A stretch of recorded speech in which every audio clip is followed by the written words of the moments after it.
शेतकरी बंधूंनो, सोयाबीन पिकामध्ये पहिली फवारणी कधी करावी व त्यासाठी कोणत्या औषधांचा वापर करावा त्याविषयी मी तुम्हाला माहिती सांगणार आहे. अत्यंत महत्त्वाची फवारणी आहे, त्यामुळे हा व्हिडिओ तुम्ही शेवटपर्यंत बघा. शेतकरी बंधूंनो, सोयाबीन पिकामध्ये जी पहिली फवारणी आहे ती साधारण 20 ते 22 दिवसाच्या दरम्यान करणं अत्यावश्यक आहे. म्हणजे साधारण 25 दिवसाच्या दरम्यान तुम्ही पहिली फवारणी करू शकता.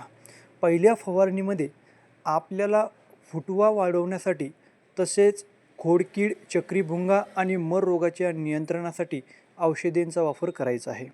शेतकरी बंधूंनो, जर तुम्ही तणनाशकाचा वापर केला असेल तर तणनाशकाचा वापर केल्यानंतर साधारण 5 ते 6 दिवसांनी तुम्हाला पहिली फवारणी करायची आहे.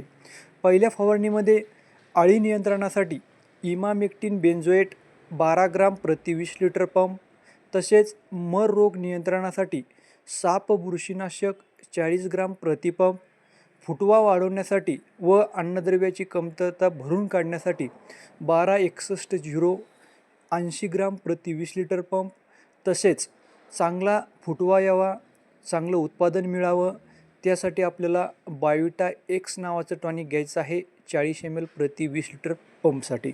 तर अशा पद्धतीने तुम्ही पहिली फवारणी करा. जबरदस्त असा फायदा तुमच्या सोयाबीन उत्पादन वाढीसाठी पाहायला मिळणार आहे आणि तसेच कीड नियंत्रणसुद्धा चांगलं होणार आहे.